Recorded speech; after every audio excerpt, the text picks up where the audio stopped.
Assalamualaikum warahmatullahi wabarakatuh.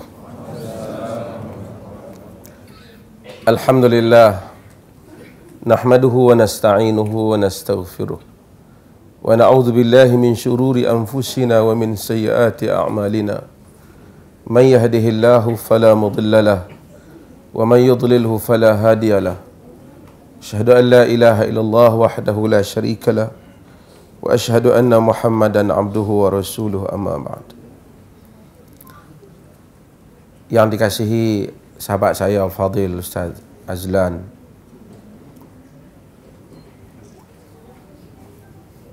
saya tak tahulah ada siapa protokol sini. Okey lah semua eh? Semua rakyat Merhain.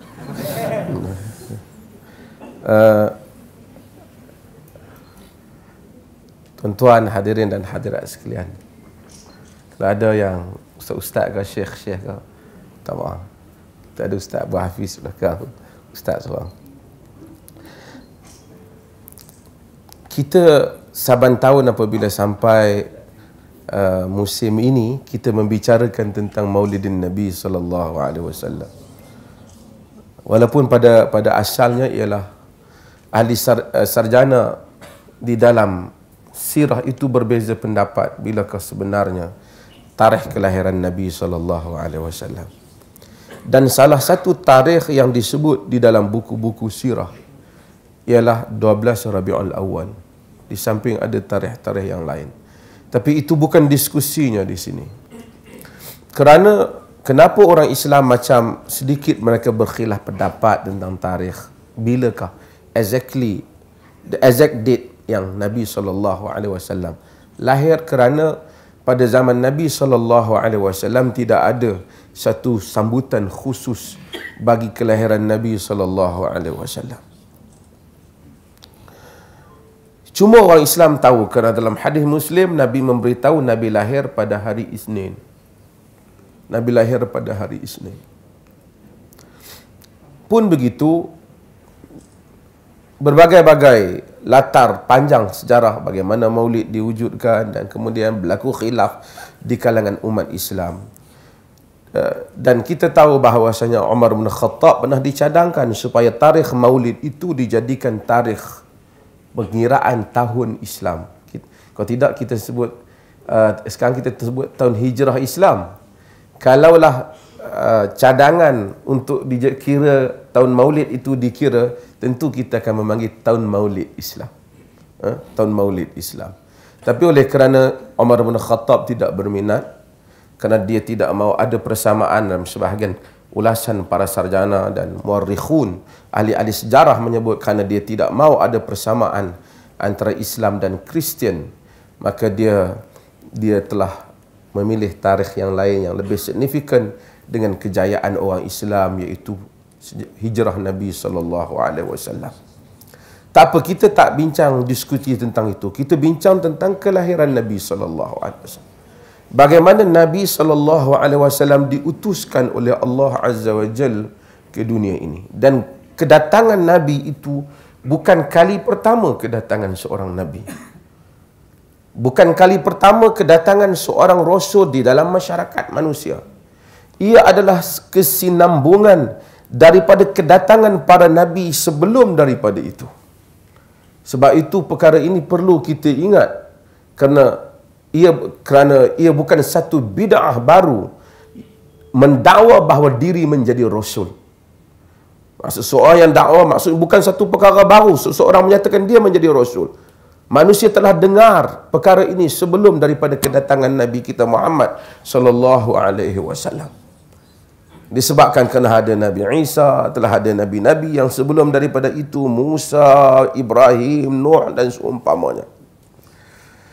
Kedatangan para anbiya alaihimussalatu wassalam. Sebelum kita bercakap tentang rahmat kedatangan Nabi, kedatangan anbiya alaihimussalatu wassalam adalah manifestasi daripada cinta Allah Azza wa Jal kepada kehidupan alam ini, khususnya kepada manusia. Allah telah menjelmakan hakikat cinta itu dengan mengutuskan para nabi alaihimussalatu wassalam. supaya mereka membimbing. Demikian Allah Azza wa Jalla apabila menghantar Nabi kita Muhammad sallallahu alaihi wasallam. Allah kata, "Wa ma arsalnaka illa rahmatan lil alamin." Kami tidak menghantar engkau melainkan rahmat kepada sekalian lil alamin, untuk alam-alam. Allah hantar ia sebagai rahmat, manifestasi kepada rahmat. Perkataan rahmat ialah, orang Melayu kata turun hujan, turun rahmat. Rahmat daripada rahim, bahawasanya sayang, simpati, kasih. Nabi kata, irham ma fil ard yarhamukum man fis sama. Kesian kepada siapa yang ada di dunia, kamu akan dikesiani oleh orang yang sesiapa yang ada di langit. Maka oleh kerana atas dasar kesian kepada alam, maka Allah menghantar Rasul. Allah menghantar Rasul. Allah menghantar Rasul, iaitu Nabi kita Muhammad sallallahu alaihi wasallam, sebagai rahmat kepada alam. Saya selalu tekankan perkara ini sebagai satu asas dalam memahami syariat Islam. Dia hantar Rasul sebagai rahmat pada alam, bererti semua perkara yang lahir daripada ajaran Rasul mestilah bersifat rahmat. Sesiapa yang menterjemahkan ajaran Rasul, mengajar ajaran Nabi, tapi dia tidak rahmat, maksudnya dia menjelma, akhirnya dia menjadi satu kezaliman. Katakanlah kita nak buat undang-undang Nabi, tapi undang-undang itu apabila dilaksanakan orang rasa dizalimi, maka ia bukan undang-undang Nabi, walaupun orang berbuah hadis, berbuah Quran. Kerana dia tidak duduk di bawah satu slogan yang besar, wa ma arsalnaka illa rahmatan lil alamin. Maka sesiapa saja yang nak bercakap tentang Islam yang dibawa oleh Nabi Muhammad sallallahu alaihi wasallam, dia mestilah bercakap mestilah tidak boleh keluar daripada kerangka maksud rahmatan lil alamin. Mesti rahmat kepada sekalian alam. Nabi sallallahu alaihi wasallam sebut dalam hadis yang diriwayatkan oleh Al-Imam Al-Bukhari, "Inna Allah kataba kitaban qabla an yakhluqul khalq." Allah Ta'ala tulis satu tulisan sebelum dia menciptakan alam, sebelum masa menciptakan penciptaan. Ini dia ada filosofi sikit. Sebelum dan selepas ni, untuk kita lah, nak bagi kita faham. Tuhan tak ada sebelum dan selepas. Tuhan tak ada. Tuhan yang menciptakan sebelum dan selepas. Tuhan yang menciptakan masa. So nanti pasal sekarang atheist ada, agnostik ada, macam, jadi dia orang akan fikir, itu sebelum Tuhan apa benda? Tak ada sebelum. Huwal awwalu wal akhir. Dia yang awal dan yang akhir. Just satu titik saja. Habis itu sebelum kita, sebab kita duduk dalam time system, dalam sistem masa. Tuhan menciptakan masa. Sebab itu dia bersumpah, wadduha wal fajr wal lail, demi waktu duha, waktu malam, waktu asar. Dia sumpah dengan masa. Sebab apa? Sebab dia mencipta masa. Bila kita tahu ini, tak timbul apa sebelum Tuhan. Tak timbul apa sebelum Tuhan. Inna Allah kataba kitaban qabla an yakhluqul khalqa. Allah Ta'ala tulis penulisan sebelum menciptakan penciptaan. Yakni dia telah ciptakan time itu, masa itu, dan dia telah masukkan dalam penciptaan itu. Sebelum dia cipta yang lain, dia tulis satu perkara dalam alam ini. Inna rahmati sabaqat ghadabi. Dalam hadis Bukhari, sesungguhnya rahmat aku mendahului murkaku. Rahmat Tuhan mendahului murka Tuhan. Sesiapa yang membicarakan tentang Tuhan tetapi memperlihatkan seakan-akan murka Tuhan mendahului rahmat Tuhan, itu bukan Islam yang dibawa oleh Nabi. Mestilah Islam yang sentiasa memberikan harapan.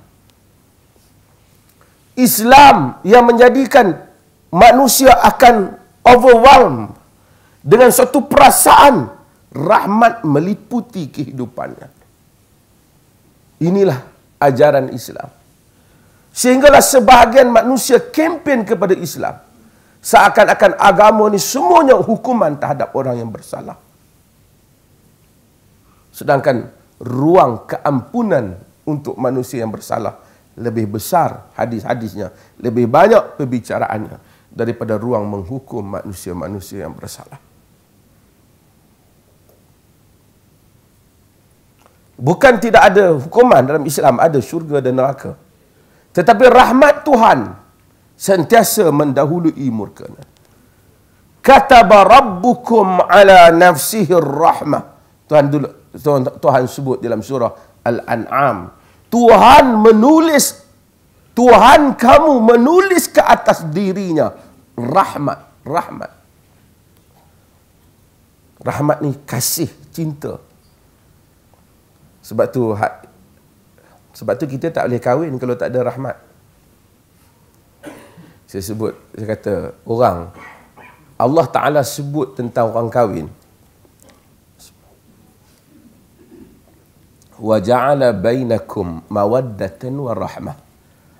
Rahmat. Sekali orang tanya lah, apa beza rahmah dengan rahmat? Kacau lah. Tu pasal rahmah yang tu lah. Sekali orang Melayu dia sebut. Orang Melayu rahmat yang tu lah. Kawan yang sebut tu bagi bunyi lain. Kataba rabbukum ala nafsihi rahmah. Tuhan tulis atas dirinya rahmat. Di atas rahmat itu, dia suruh semua benda berjalan dalam agama. Nabi dia datang atas rahmat. Orang kahwin dalam Islam, nak faham, orang kahwin, dia kena dengan rahmat. Kita tak boleh kahwin. Aku tengok lawa, kau rasa nak kahwin. Ni tak boleh. Allah kata, wa ja'ala bainakum mawaddatan wa rahmah. Allah, aku jadikan di antara kamu pasangan mawaddah dan rahmah. Mawaddah ni maksud cinta yang ada elemen seks. Dia perlu di dalam, tapi dia kena ada rahmah, dia kena ada sayang. Sebab tu bila tua pun duk sayang lagi lah, kan? Pasal elemen yang pertama, mawaddah itu kadang-kadang dia ada, kadang-kadang macam dia kurang sikit. Tapi rahmat akan kekal. Sebab itu bila dia orang kahwin, dia tengok pasal lawa, cantik ya. Sebulan, dia rasa orang lain pula cantik, dia baru penampar, kan? So, jadi kes banyak. Tapi Quran kata jangan kahwin. Melainkan kita ada elemen ini. Quran tak kata jangan kahwin. Maksudnya, Allah kata cinta, perpaduan antara suami dan isteri, mawaddah dan rahmah. Rahmah itu. So, kita kena bangunkan rahmah. Agama keseluruhannya dibina di atas kerangka ni. Orang nak kahwin rahmah. Orang jadi bapa dia suruh rahmat. Nabi datang dengan rahmah. Sebab itu Al-Qa'qa' bin Habis, dia satu orang Badawi. Dia datang, dia tengok Nabi SAW. Nabi cium cucu dia. Dia kata, innali al-asharatu minal awlad ma qabbaltu ahadan minhum. Aku ada 10 orang anak, aku tak pernah cium. Tak pernah cium setengah bapa kan. Dia ingat dia bapa yang hebat lah, serius, misai. Dia kata, aku ada 10 anak, tak pernah cium. Nabi bagi satu ulasan yang simple untuk dia. Nabi kata, man la yarham la yurham. Siapa yang tak sayang, tak rahmat ke orang, dia tak dirahmati, dia tak disayangi. Dia tidak disayang. Quran ajar bagaimana rahmat itu berkembang. Saya nak faham konsep rahmat itu sebelum pergi pada rahmat. Rahmat itu berkembang dengan timbal balas. Sebab itu bila Rasul datang, antara benda yang kita diminta, sayang kat dia. Kerana dia datang dengan sayang kepada kita. Kita selalu kata, Quran arahkan supaya anak doakan ibu bapa. Betul tak? Apa kita kata Quran kata? Wa qur rabbirhamhuma kama rabbayani saghira. Katakanlah, Quran suruh kita kata, irhamhuma. kesian kepada kedua ibu bapa. Kama rabbayani saghira, macam mana mereka kesian masa mereka berdua bela aku masa aku kecil. Irham, kita tak suruh, ya Allah bagilah kaya kedua ibu bapa. Tuhan tak salah kalau kita minta doa tu. Tapi Quran suruh kita doa pada ibu bapa supaya Tuhan rahmatlah, Tuhan kesian kat dia. Supaya Tuhan kesian kat dia. Wa qur rabbirhamhuma, katakanlah wahai Tuhan kesian kat mereka berdua. Kama rabbayani saghira, macam mana mereka itu jaga aku, mereka berdua jaga aku masa aku kecil. Maksud Quran, kalau kita, para ulama sebut, at least bila kita tengok ayat Quran yang menyuruh kita, at least sekali kita kena buat. Tuan-tuan pernah sebut doa tu? Pernah? Kalau tak pernah, kena sebut sekali. Tak, dia suruhan Quran. Kita jumpa, at least sekali kita ada tanggungjawab. Macam tu juga kita jumpa hadis, Nabi kata baca, kita baca sekali. Bila kita pergi jumpa Nabi, hak mana hak Nabi kata, at least kita buat sekali. Taklah teruk sangat. Kalau buat banyak lagi okey lah. Yang paling teruk pun sekali pernah buat lah. Kan? Quran kata sekali. Bukan kata sekali, Quran suruh. At least kita buat sekali. Apa Quran kata? Quran kata, minta supaya kita Tuhan rahmat kat kedua ibu bapa. Macam dia kesian kat kita masa kita kecil. Tapi Quran memberikan satu signal kepada ibu bapa, kepada kita. Dia bagi satu signal. Kalau anak doa, Tuhan, ya Allah kesianlah pada kedua ibu bapa aku, macam mana mereka kesian aku masa aku, mereka jaga aku masa aku kecil. Maksud mereka jaga dengan kesian lah. Kalau ibu bapa yang jaga anak dan tak kesian tu, dapat doa ni. Kalau dia jaga dalam keadaan kesian dia sikit. Artinya dia tidak mendapat ni. Tuhan ajar doa, sebab itu Ibnul Imam dia tulis kitab penting, Silahul Mu'min. Ibnul Imam kata, doa-doa Quran yang Quran ajar mempunyai makna, banyak makna. Ada makna akidah, ada makna tauhid, ada pengajaran, ada akhlak. Quran ajar sikit ya, doa ya. Tapi Quran bagi makna. Kau kalau jadi ibu bapa, kalau kau tak kesian ke anak kau, doa dia macam ni lah bunyi dah. Kau tak dapat lah. Lebih kurang macam tu lah makna dia kan. Kau tak dapat lah. Sebab tu untuk membolehkan anak kita doa-doa ni kat kita kena kesian kat dia masa dia kecil. Kita kena kesian. Kalau tidak anak kita doa, Tok Imam doa kan ramai-ramai. Makmum amin pun kan faham.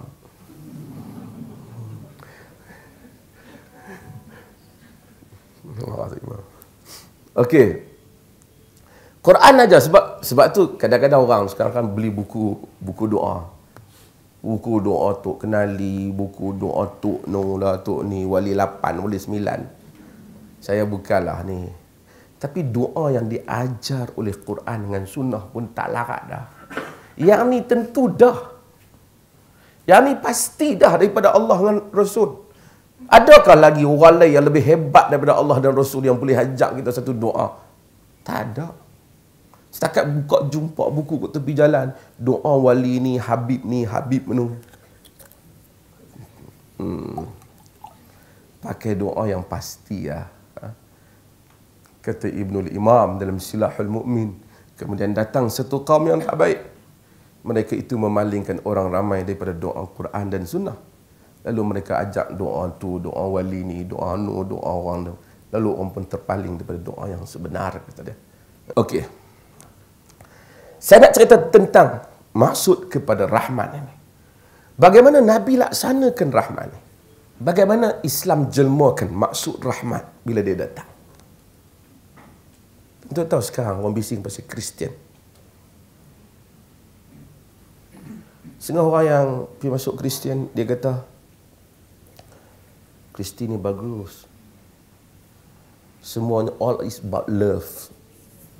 Kan? Ustaz, cengih.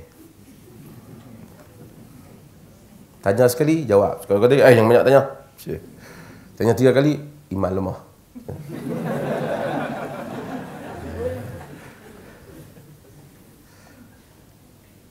Tapi sebenarnya dalam sejarah Kristian, bukanlah saya kritik Kristianiti, dalam sejarah Kristianiti dia banyak darah ditumpahkan. Siapa yang baca Kristianiti? Ortodoks dengan Roman Catholic, kemudian Eastern Orthodox Christianity dengan Roman Western Protestan, kemudian Ortodok dengan Katolik dah lawan, dan kemudian Protestan datang masa Martin Luther kemudian, dan kemudian semuanya darah, bakar hidup-hidup, bunuh, macam-macam. Tapi akhirnya dia tahu manusia tak boleh, manusia haus. Itu yang Martin Luther kata, aku perlukan satu Tuhan yang boleh aku cinta kepada dia, dan aku dapat rasa dia cinta pada aku, dan aku tak rasa Tuhan ni ada pada Roman Katolik. Dia tak rasa cinta ni ada kepada Kristian yang masa tu, yang menjadi agama majoriti kepada orang-orang Europe. Akhirnya dia buat reform di dalam agama Kristian. Sekarang baru kita dengar orang Kristian cakap tentang love. Tapi di mana cinta Islam?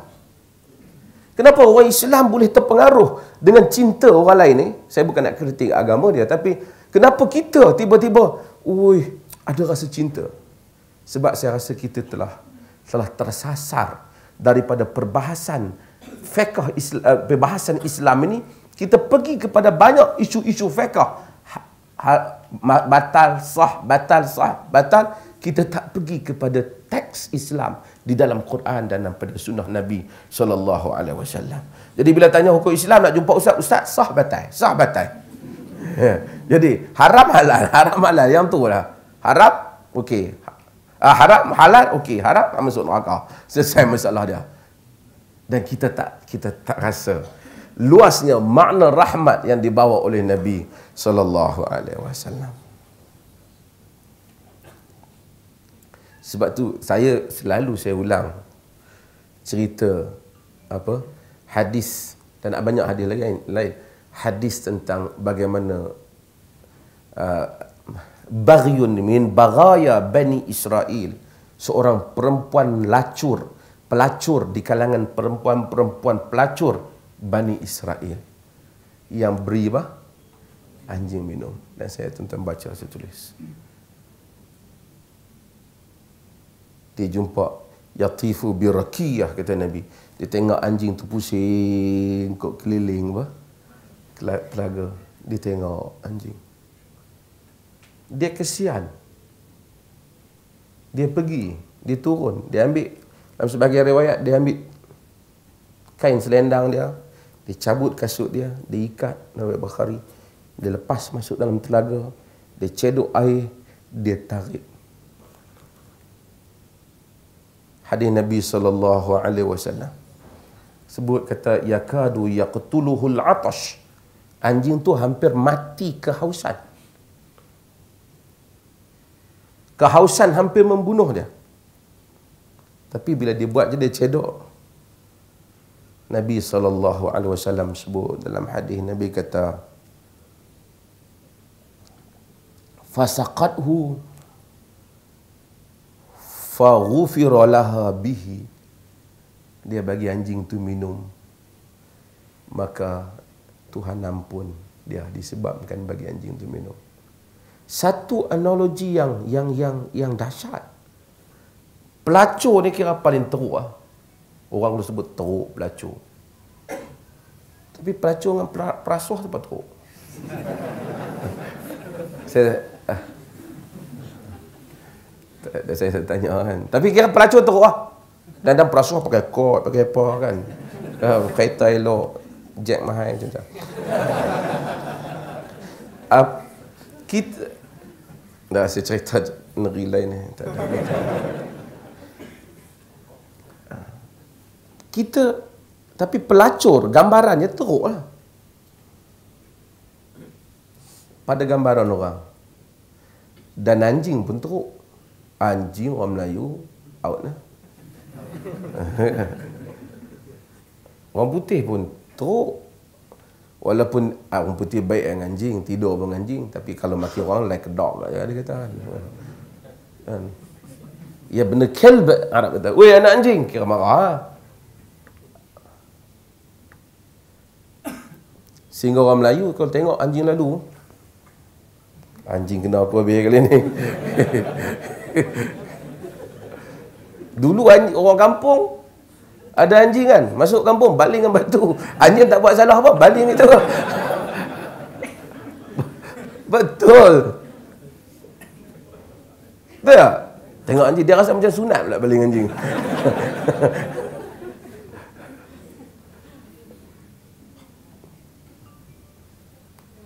Dia Quran sebut anjing dalam suratul Kahf sebut anjing. Wa kalbuhum basitun an zira'ihi bil wasit. Anjing tu tak, sebab tu kata para ahli tafsir, anjing pun kalau kawan dengan para pejuang yang soleh, dia termasuk nama dia disebut.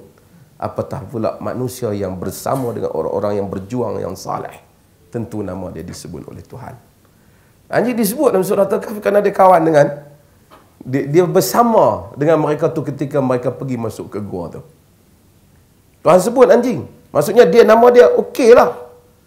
Kan? Riwayat Israiliyat kata nama dia Qitmir. Qitmir. Sehingga orang tulis buat senarai nama Qitmir kerana Qitmir. Tapi Quran tak sebut, hadis tak sebut. Riwayat Israiliyat kata namanya Qitmir. Dalam hadis, wanita bagi minum anjing bukan wanita biasa ni, bukan cikgu sekolah, bukan kerani FM Bank. Ini pelacur bagi minum anjing masuk syurga. Pasal apa masuk syurga? Tu saya kata semua orang dah tengok, pelacur punya teruk bagi minum anjing masuk syurga. Aku kalau hantar nasi pergi masjid, tu dah masuk lah. Kan?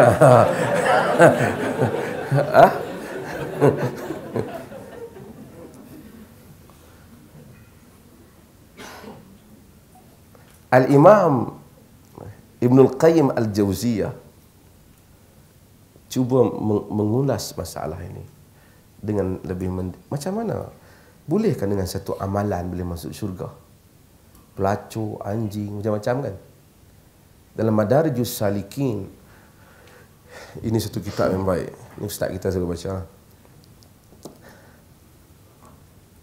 Insan bila dia beramal, walaupun amalan sama, tapi dia punya perasaan dia tak sama.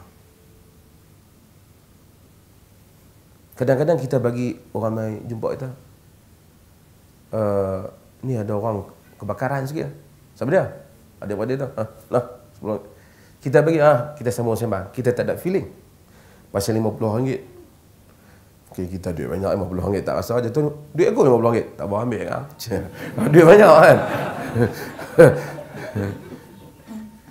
Tapi setengah orang mungkin dia duduk di kampung. Pendapatan dia mungkin RM10 lah sehari. Orang main minta RM5.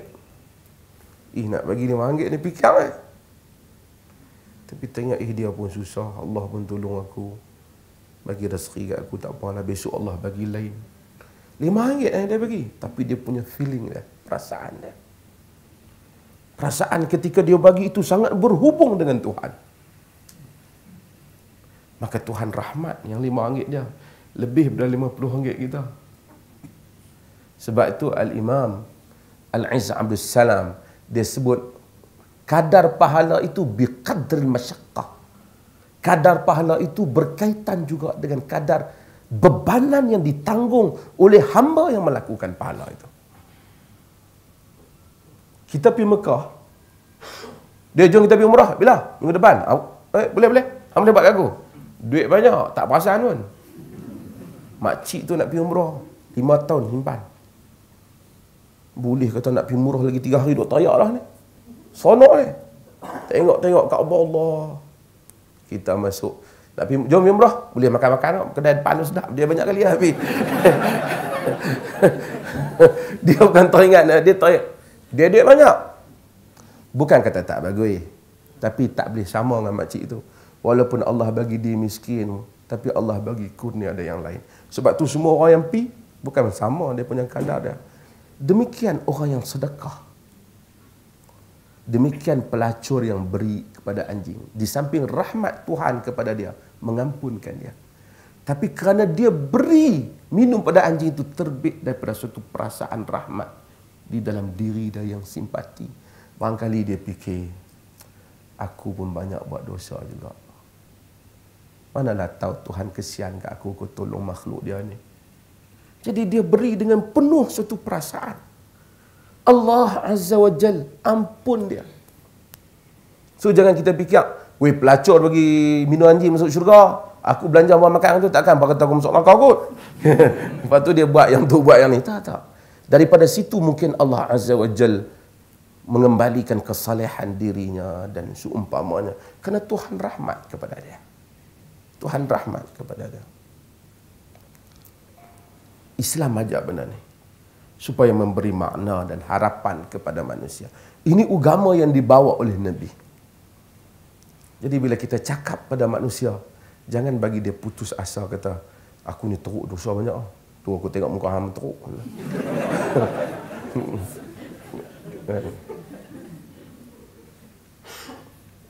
Aku dosa banyak. Tak tahu orang macam hang Tuhan ampun, kada aku duk kira-kira tak ampun payah. Kita jangan. Sebab itu man qala halakan nas fa huwa ahlaku. Ahlakan nas fa huwa ahlaku. Siapa kata rosak jahanamlah orang, ramai dia rosak. Allah Taala tak benar. Ini agama yang sentiasa memberikan harapan kepada manusia. Qul ya ibadiyalladzina asrafu ala anfusihim la taqnatu min rahmatillah. Bagi tahu kepada hamba-hambaku yang putus asa pada diri mereka, jangan putus asa daripada rahmat Allah. Okey, satu lagi benda, rahmat Nabi turun ialah rahmat Nabi ni sebelum dia pergi pada manusia, dia pergi kepada semua makhluk. Tadi anjing kita cerita dapat rahmat. Kalau istilahnya kalau orang Islam hayati Islam, dia jumpa anjing bukan dia elastik ah. Ada satu siapa atau di Kedah belah anjing kan. Satu Malaysia heboh. Teruk tadi tu. Saya tak tahulah soal hidupan dia dengan Tuhan lah. Tapi bagi minum anjing makan tak salah. Ada doktor veterina mana dia kata boleh tak anjing orang mari anjing sakit saya anjing. Oi, jangan, kita orang Islam jangan ni. Pegang tak boleh anjing ni. Siapa kata pegang tak boleh ni? Orang kita kata pegang anjing haram.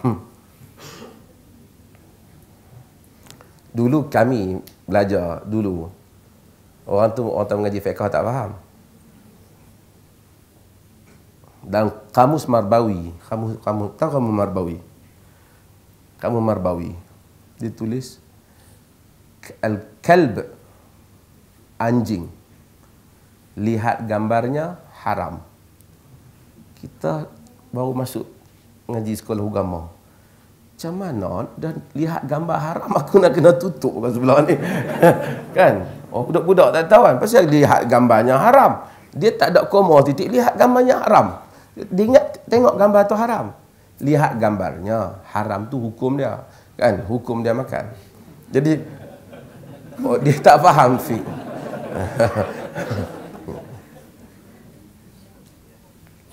Pegang najis tidak haram. Cuma nak beribadat tak boleh, kena basuh lah. Kalau tidak, kalau pegang najis haram, manusia tak boleh cuci diri dia lah. Tuan faham maksud saya? Siapa pergi teori pegang najis haram tu orang tak boleh kerja lah indah water. Lepas tu mak tak boleh kerja lah cuci rumah najis apa semua. Bukan pegang najis haram, pegang najis, ada najis tak boleh ibadah. Cuma orang Melayu ni fiqh dia payah sangat dia buat. Kalau masuk rumah-rumah tu anjing pernah duduk, kena samak satu rumah. Ada pula syarikat menyamak tu. Pasal buat duit nombor satu. Percayalah, kononnya kalau tak samak, keberkatan tak datang. Bulu anjing kau ada kat mana-mana lah. Sembok ngayak tanah penuh Allah. Allah, kalau para sahabat bangun balik daripada kubur pun pitam macam tu kan. Tengok apa punya fiqh. Agama tak sampai macam tu. Dalam hadis Nabi, haiwan lintas depan orang solat dalam masjid Nabi, termasuk anjing. Sebab tu ada hadis yaqtu'u salatul mar'i mururul kalbu wal himar wal mar'atu wal kalbul aswad. Terpotongnya salat dengan lalunya wanita, himar dan anjing hitam. Bukan terpotong. Aisyah tak setuju dengan hadis ni. Dia kata bi sama syabahtumuna bil kalbi wal himar. Buruknya kamu samakan kami dengan anjing dan kaldai. Tapi dia bukan samakan. Sahabat riwayat, Aisyah bukan bantah Nabi, Aisyah bantah orang yang riwayat tu. Dia kata hampa dengar silap. Tapi ahli hadis kata mungkin sahabat tak silap, bukan seorang dengar, ramai dengar. Bukan samakan tu, maksud batal tu batal khusyuk. Terpotong khusyuk. Pasal Aisyah punya hujah disebabkan oleh kerana Aisyah pernah melintang di hadapan Nabi dalam solat. Pernah melintang di hadapan Nabi. Laqad ra'aituni mu'tadridatan baina yadayhi sallallahu alaihi wasallam wa huwa fi shalah. Aku melintang di hadapan Nabi ketika beliau dalam solat. Jadi dia kata kalau batal mesti batal. Jadi Aisyah dia isteri, mungkin hadis ni maksudkan perempuan. Kita Allahu akbar. Dia boleh batal khusyuk lah. Allahu akbar, isteri kita lintas mungkin tak rasa apa lah.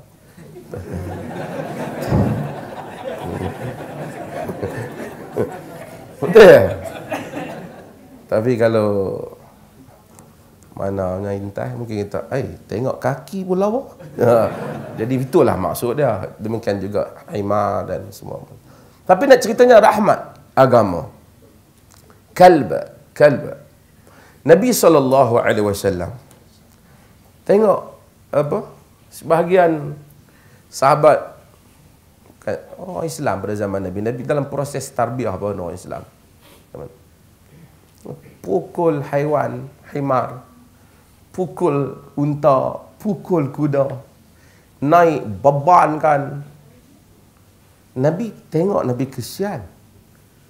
Nabi kata ittaqullah fi hadhihi al-bahaim al-mu'jima, fi hadhihi al-bahaim al-mu'jima. Irkabuhu salihah wa kuluha salihah. Nabi kata takutlah Allah pada binatang-binatang yang mu'jamah. Binatang-binatang yang tak boleh bercakap ni. Hadhil bahaimul mu'jamah. Binatang-binatang yang tak boleh bercakap ni. Sebab tu kita panggil ajam. Orang ajam ni maksud tak boleh cakap. Arab panggil kita ajam sebab kita tak boleh cakap bahasa dia. Dia panggil kita ajam, kan? Haiwanul ajma kita panggil tak boleh bercakap. Nabi kita takutlah pada Allah pada binatang yang tak boleh cakap ni. Farkabuha salihah, naik elok-elok. Maksudnya nak naik kenderaan tu, naik elok-elok. Tuan-tuan kalau pergi negeri Arab tu, kadang-kadang kita Islam kan. Orang tak boleh nak tengok Islam ni, negeri orang Islam. Hadis Nabi banyak. Allah. Saya duduk Jordan tu, ustaz duduk Jordan. Tengok macam mana dia berbubuh barang atas keldai. Demam keldai tu. Lagi boleh bubuh dia balun keldai tu. Jenuh tarik. Barang punya berat, keldai kecil. Patah pinggang. Nabi kata irkabuha salihah, naik elok-elok. Wa kuluha salihah, makan elok-elok. Nak makan elok-elok lah. Nak naik, artinya jangan letak barang beban. Jangan bebankan binatang tu.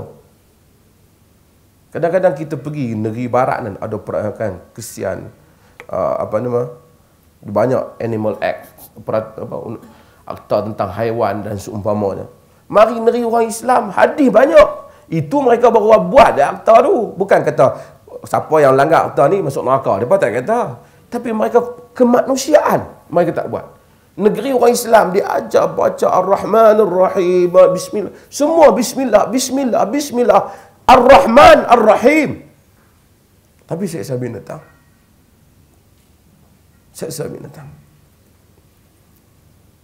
Nabi larang. Nabi kata innallaha katabal ihsan ala kulli syai.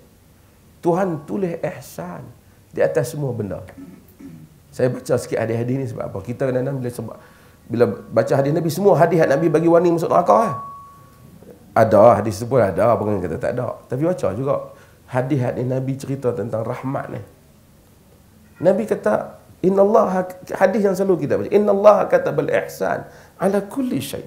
Tuhan tulis ihsan atas semua benda.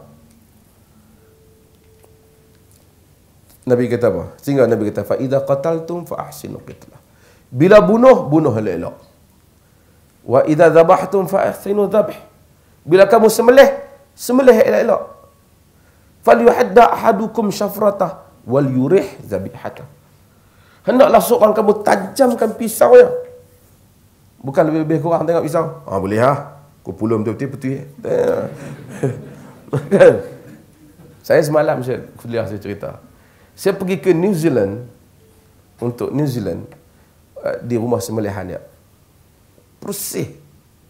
Tu tengok cantik menghijau. Nak masuk Allah. Kemudian kita negara-negara orang Islam minta supaya sembelihan, disembelih. Dia pun buat pisau yang disembelih. Dia pakai electrical stunning. Dia kena sekali haiwan tu duduk kejang kan, dia pitam. Sekali dia tarik dah pisau dia, tajam. Waktu dia basuh, dia naik pantas lah. Kemudian dia buat streaking. Kemudian cepat pantas. Bersih. Tak ada bau apa. Kita tengok, quality lah, quality. Binatang tu pun cepat. Tengok kita sembelih korban setengah kampung tu, dia kaki naik jatuh balik, lompat kaki jatuh bantah. Nabi kata falyuhadda ahadukum syafra wal yurih dhabihata. Rehatkan haiwannya.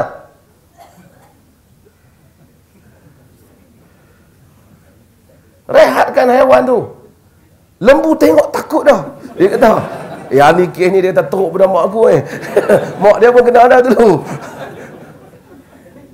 Kalau orang mai tengok baru masuk Islam, Mak Saleh baru masuk Islam, mai tengok kampung buat korban. Dia kata di manalah rahmat Islam ni. Betul tak? Di mana rahmat Islam? Malam kalau tuan-tuan baca artikel saya tentang, saya ingat keluar semalam dan ada pagi tadi Malaysia kini keluar kan. Antara hakikat agama, apa yang agama mau, kita nak apa jenis agama yang kita nak dalam kehidupan kita. Agama yang dibaluti dengan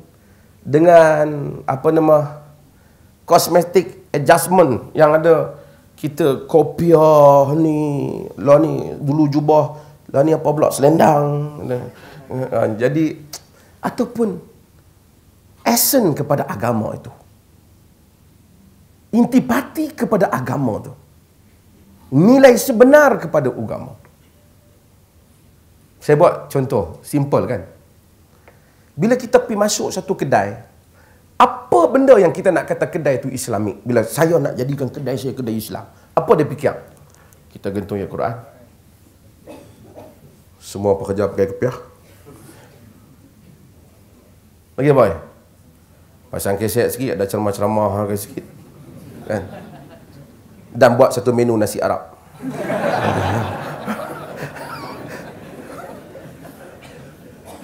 Lalu kita rasa itu adalah kedai makan Islam. Macam tu kan? Apa kerja utama tukang masak, peniaga kedai kalau nak amalkan Islam? Pertama, dia kena pastikan makanan dia bersih. Tak? Dan makanan dia tak membahaya untuk pelanggan. Dia tak boleh zalimi orang lain. Kalau tidak, dia khianat, dia tipu. Kalau dia makanan dia bersih dan tidak berbahaya, kualitinya tak membahayakan orang, maka itulah hakikat Islam yang dihayati sebagai seorang peniaga kedai. Walaupun dia tak pakai kopiah. Tapi kalau dia pakai kopiah, baguslah pakai kopiah. Kata dia gantung di dinding semua ayat Quran, tapi makanan dia tak bersih,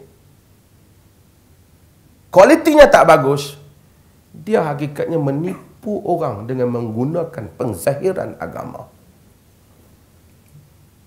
Macam sama yang Nabi pegang, bahagian basah duduk di bawah, bahagian kering berada di atas. Nabi kata, ya sahibu ta'am hadza. Wahai tuan punya makan apa? Dia kata, asabat sama, kena hujan. Nabi marah, kenapa tak tahan tu di atas, turun yang di bawah? Nabi kata, man ghasyana falaysa minna. Siapa yang menipu kami, dia bukan di kalangan kami. Tapi kita suka yang zahir itu. Yang zahir itu kita kasih Islam. Ini juga sama yang dibahaskan oleh sebahagian sarjana tentang perbankan juga, kalau saya boleh sebut.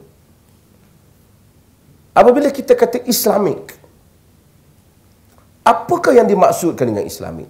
Kerana dia berbunyi Arab, yang bila nak sebut pun pegawai yang baru masuk tu tersengkut dia pun. Tergagap. Ataupun kerana dia menunaikan yang apa yang disebut sebagai the highest objectives and intents of Islamic law ataupun maqasidus syariah.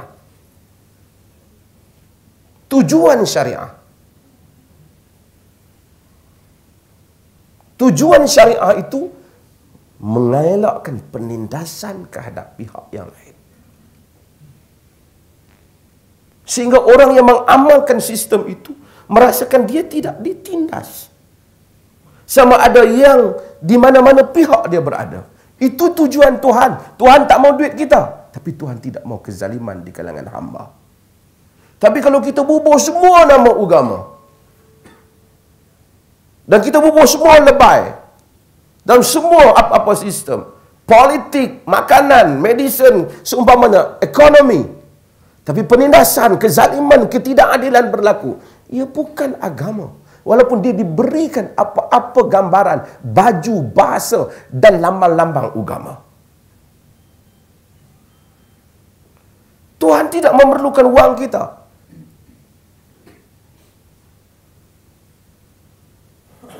Tuhan kata, laqad haramtu zulma ala nafsi wa ja'altuhu bainakum muharrama. Aku haramkan kezaliman ke atas diriku dan aku jadikan ia di kalangan kamu sesuatu yang haram. Ya ibadi, inni qad haramtu zulma ala nafsi. Wahai hambaku, sesungguhnya aku haramkan kezaliman. Tuhan haramkan dia melakukan zalim. Dia tak mau zalim. Jadi sistem dia mesti tak zalim. Bukan kata yang kata sistem Islam yang ni. Sebab tu Islam Islam penting ini, inti ini. Bila kita nak menghayati Rasul, bukan saya sebutlah kat pemberita. Ni bila mari Maulid Rasul zaman Nabi orang tak sambut pun, belarak-belarak ni. Lagi ada orang nak berkelahi saya tak apa.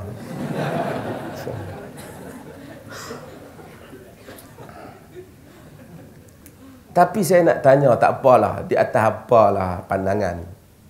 Pada musim, ni pengusinya pasal. Pada musim barang naik, macam dia sebut tadi. Ustaz kita sebut. Pada musim barang naik, rakyat susah dan semua ni, padan ke kita nak pergi buat spanduk pentas mahal-mahal ratus ribu hanya kerana nak mengingati Nabi? Nabi suka ke benda ni? Sambutan, guna makan, hak orang besar mai tak kira lagi kos. Nabi suka. Lepas tu kita kata mengenang Rasul. Rasul suruh kita buat benda. Kalau sambutan tu pergi bagi tu, yang tak boleh pergi sekolah, yang tak boleh bayar ni, yang bawa shilling pergi bayar yuran bawah ni, pergi bagi kat mereka tu. Betul entah menghayati Rasul.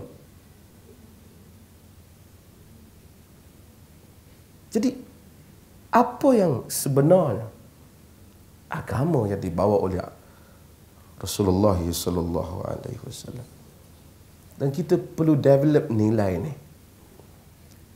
Dalam hadis Nabi sallallahu alaihi wasallam, Nabi kata, man qatala usfuran abathan ajja ila Allah yawmal qiyamah yaqul ya rabbi inna fulan qatalani absan wa lam yaqtulni limanfa'atin. Nabi kata, siapa yang bunuh burung usfur ni burung pipit, betul tak?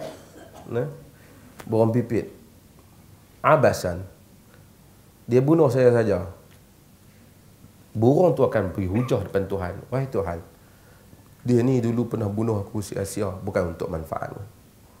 Burung pipit. Nabi ajak benda kecil. Dulu ni yang sini-sini boleh ni, yang 5 series ni. Dulu orang kampung dulu kan, dia kan kira anak dia ambil, tahu orang utara panggil terbih, tahu terbih? Lastik. Saya tahu saja guna bahasa standard, kemudian guna bahasa kampung. Dia bubuh lastik ke tengkok dia keluar. Mak dia tanya apa dah? Pergi terbih burung, kata. Pergi lastik burung lah. Plastik burung balik awal sikit. Takut balik lewat kan. Tapi mak dia tak kata, bukan dah pasal burung duduk saja ada lastik. Mati jatuh begitu kan, makan pun. Tapi kita orang Islam, tapi kita tak ajar anak kita. Tak baik plastik burung, Nabi larang. Kalau nak bunuh dia, nak makan tak apa lah. Tapi nilai, tak boleh bunuh benda tanpa manfaat. Itu berkembangnya idea dalam Islam tentang tabzir, tentang membazir dan seumpamanya. Bagaimana Nabi ajar? Hatta Nabi ajak manusia berinteraksi dengan alam. Dunia Islam teruk. Ni tanah runtuhan. Tapi tak ada siapa salah, semuanya takdir Allah.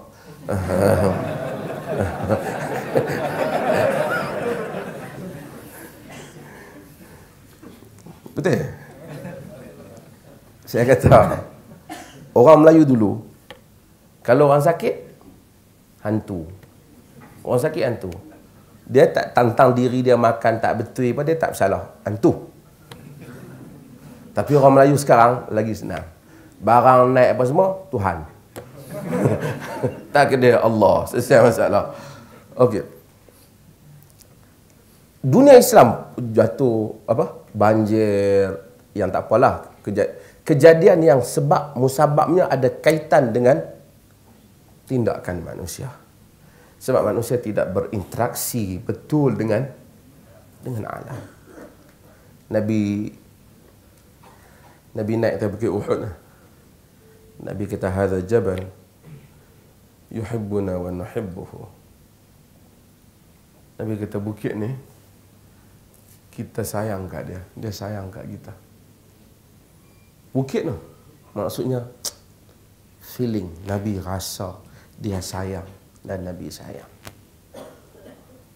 Kadang kita tengok persatuan green kan, dia rasa sayang pada alam. Sebenarnya sebahagian daripada manifestasi rahmat yang ada dalam diri manusia. Sayang pada alam. Nabi kata, aku sayang kat bukit ni. Bukit ni sayang kat aku. Tapi kita tak ada nilai ni. Kita tak ada. Kita tebang lah. Orang tu tebang, orang ni tebang. Kita tak rasa Allah inilah pemandangan yang indah. Man qata'a syajarat as-sidr sabballahu ra'sahu finnar. Dalam hadis Abu Daud, yasubbullahu ra'sahu finnar. Siapa yang potong pokok bidara, Tuhan celup kepala dia dalam neraka. Abu Daud kata sebab pokok bidara adalah pokok yang rendang, orang boleh berehat. Jadi orang yang pergi potong pokok bidara, artinya dia potong tempat orang rehat. Musnahkan alam sekitar. Dosa. Orang yang musnahkan alam sekitar. Tapi saya nak ceritanya luasnya misi kedatangan Nabi SAW. Dah cerita banyak benda lah. Saya saja cerita sudut ni lah. Bahawasanya ia membawa apa makna rahmat yang dia bawa. Bukan saja pada kita, alam dan seterusnya. Saya buka pada sesi soalan. Jika tuan-tuan ada soalan dan ataupun ada pandangan balas, it's okay. Kita negara demokrasi. Ada soalan tak? Ya. Assalamualaikum. Sebelum saya memulakan soalan, selalulah saya nak mulakan haram dan halal ini. Boleh tak boleh ya? Soalan saya tujuan menjurus di situ. Zaman para Nabi pun anak dan isteri tak beriman. contohnya pada Nabi Nuh, anak tadi saya tak beriman tersilap saya tadi. Di sini saya bertanya tadi, macam mana caranya untuk kita mendidik adik-beradik, isteri, kalau mereka tidak begitu saja, apakah pendekatan yang kita ambil dalam sudut Islam pada masa ini? Kerana kita sendiri beriman, seolah kita beriman untuk diri kita sendiri, sedang kita dibiarkan keluarga kita terbiar. Terima kasih soalan Musa. Saya nak tarik perhatian tuan-tuan kepada beberapa keadaan. Orang yang buat silap. Ada orang yang buat silap, dosa kesalahan silap tu ialah berkaitan dengan diri dia saja. Antara dia dengan Tuhan. Ini macam private sin. Dosa antara dia dengan Tuhan. Zina, minum. Dosa besar, tapi dosa ni babit antara dia dengan Tuhan.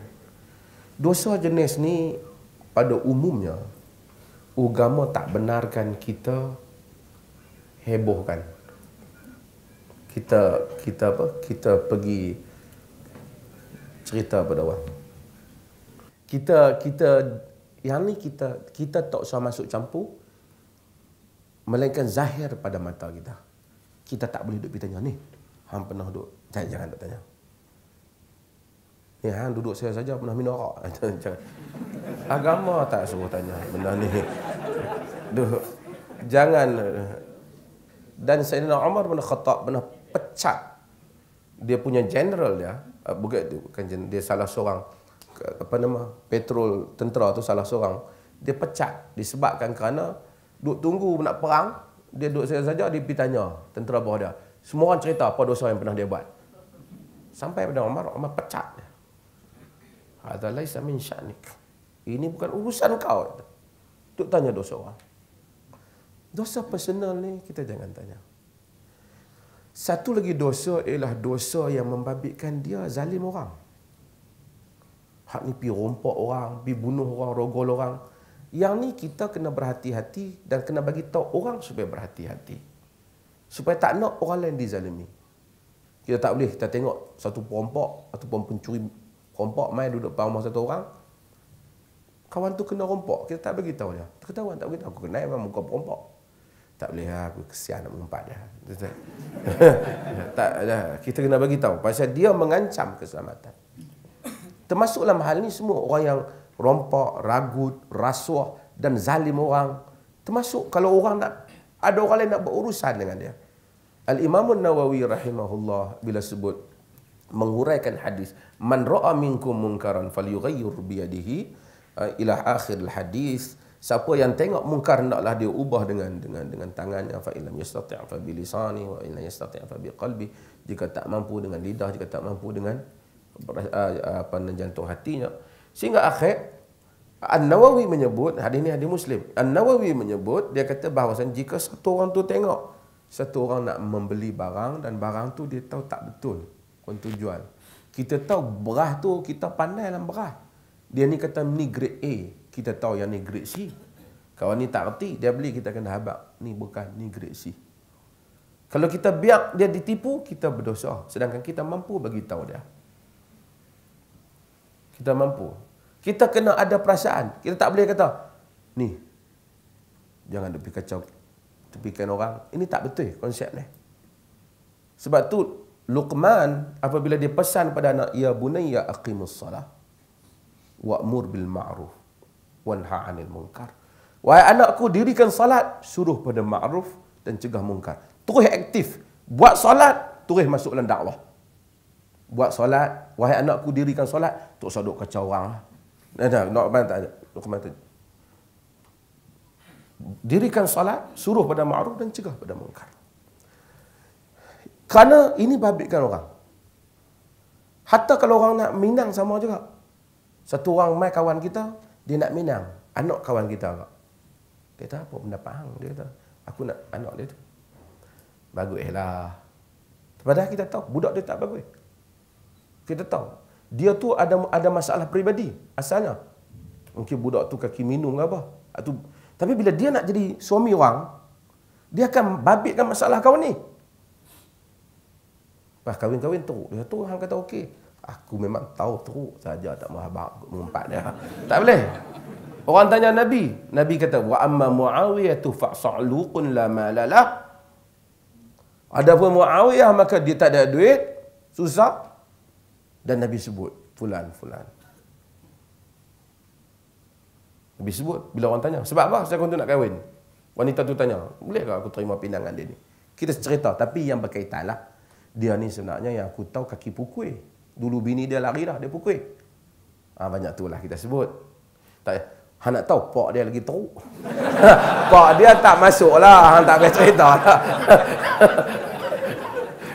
Tu tak boleh. Pak dia lagi teruk, Tok Wan dia out. Jadi yang tu tak. Tapi saya nak cerita ada dua jenis dosa yang berlaku dalam manusia. Okey, dua jenis juga sikap manusia terhadap dosa.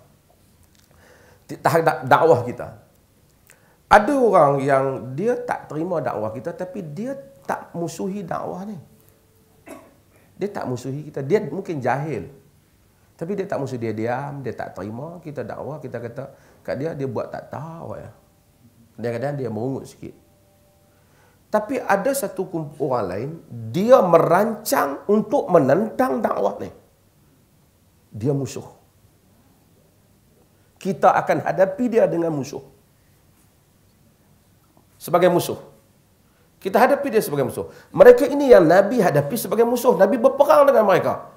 Nabi gunakan para penyair untuk menjawab mereka. Sebab mereka tampil untuk memerangi dakwah. Tapi kepada siapa kita rahmat? Kepada orang berdosa yang dia bukan nak lawan dakwah. Tapi dia ada kelemahan peribadi dia. Kepada mereka rahmat. So jangan kita samakan. Tengok orang tak mahu Islam, kita samakan semua orang. Tak sama. Yang tampil menentang dan hanya tidak mengikut apa yang kita ajar. Itu berbeza. So kita yang tak ikut ni kita kena kesian. Kita bagi masa kat dia. Kita pujuk dia. Yang sana dia lancar, dia rancang. Macam mana kita nak berjatuhkan orang dakwah ni? Kita kena hadapi dia sebagai musuh. Kita kena hadapi dia sebagai musuh. Anak-anak isteri kita, dia bahagian hak ni. Mungkin dia bukan musuh kita. Bukan Nabi Nuh punya bini ya. InsyaAllah mudah-mudahan kan. Jadi kita kesian kat dia. Tapi kalau bini kita duk pergi pakat tu, dia tahu kita duk dakwah. Macam mana aku nak beritahu rahsia laki aku? Segala strategi dakwah dia aku beritahu kat hamba. Dia ni musuh. Tak usah simpan lah. Banyak lagi perempuan lain boleh jadi bini. Kan, takkan simpan. Hatta Nabi Nuh alaihi salam, innahu min ahli. Quran kata, innahu laysa min ahli. Innahu amalun ghairu salih. Dia bukan anakmu, dia bukan amalan saleh. Jadi anak-anak kita, bila orang yang tak lawan dakwah ni, orang yang lawan dakwah tu bukan kita tak kesian kalau dia tampil lah, dia berubah, Islam terima. Bila dia tak berubah, Abu Sufyan pada hari dia bawa senjata, Nabi perang dengan dia. Hari dia mai serah diri, Nabi terima lah. Tapi ada orang dia tak lawan. Kita kesian kat dia. Anak isteri kita apa siapa kita dakwah kat depa. Kita kesian, kita tak mahu depa masuk, kita nak masuk syurga. Kita nak harap pun depa masuk syurga juga. Kita pun tak tahu boleh masuk ke tak dengan rahmat Allah mudah-mudahan. Tapi kita tak mahu buat dosa, kita harap depa pun tak buat dosa. Kita kesian kat depa. Sebab itu kita dakwah depa. Kita dakwah dengan kesian, dengan rahmat kita kepada mereka. Dan itu kadang-kadang jadi bahan lah kepada kita. Tuan-tuan, ini juga tanggungjawab. Sebahagian kita ada kesedaran Islam. Kadang-kadang kita susah nak dakwah isteri kita sebab dulu dia tahu kita punya rekod tak bagus. Tak pernah masuk Guantanamo, tapi dia tahulah memang. Kan, kita punya rekod tak bagus. Tapi mungkin dia pun tak faham. Bila kita dakwah ada cabaran kat kita. Kita dakwah, Allah abang bawa baik nama hari. Dia kira lah tu daripada minggu lepas. So kita kadang-kadang susah. Tapi Allah dalam hidup ni banyak benda dah kita susah kerana benda lain. Untuk kita susah kerana Islam, kerana dakwah, kerana kita kasih kat Tuhan. Sikit tak boleh. Yang kata tu pun bukan ketua polis negara, keluarlah sahabat muka depan. Isteri kita challenge kita kat rumah ya. Itu pun bukan dia ambil kerusi bertanding. Dia kata, bulan depan nak tanding kerusi you sebagai husband. Dia kata, ada lah kan. Dia duk kata kita pun tahu kelemahan kita yang lepas. Tapi kita kata, ya lah dulu I silap. Tapi kita kembali. Orang, perempuan, itu perlunya lelaki yang ada nilai lelaki. Ar-rijalu qawwamuna 'alan nisa. Lelaki itu qawwam. Qawwam tu bukan perintah perempuan, qawwam, qaim, yakni menguruskan wanita. Tapi kalau isteri dia yang urus dia semua, dia pening sikitlah. Tapi dia qawwam, ar-rijalu qawwamuna 'alan nisa.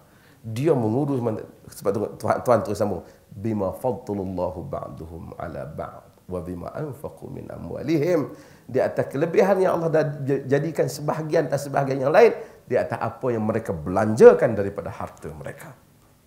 Jadi itu suami. Jadi di atas kerana suami membelanjakan. Sebab kita kena membentuk bapa yang berwibawa. Bila cakap ke anak-anak rasa ingat. Sebab tu kita kalau bapa, mak, daddy mana? Mak ayah nak? Abah mana? Abah kau main game. Jangan teruk lah. Tak kualiti. Anak kata lebih kurang aku lah. Janganlah sampai macam tu kan. Bapa ada kualiti. Bila dia duduk, dia cakap, mak kata dengar tu ayah kau cakap apa. Ada nilai. Ada nilai.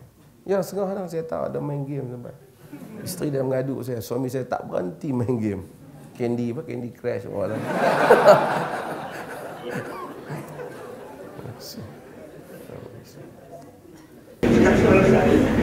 Ya, ya. Kita di sini mungkin semua agaknya mahukan negara kita terbit dari satu kerajaan yang mirip kepada Islam. Kita sekarang tengok dalam perbezaan antara ustaz-ustaz dalam parti politik tertentu. Ada setengah itu tidak selari dengan hadis sunnah. Mereka sama-sama mereka pun mengkritik hebat juga ustaz. Contohnya kita ustaz sendiri kan. Dia berkata sebagai Wahabi. Ada tak ustaz jangkakan bila kata pas lah kata ustaz ada nanti. Kita bila datang masalah fitrah kita berbeza dan kita dapat satu penatuan idea. Kehebatan ajaran Islam ialah keluasan dada Islam itu untuk menerima kepelbagaian.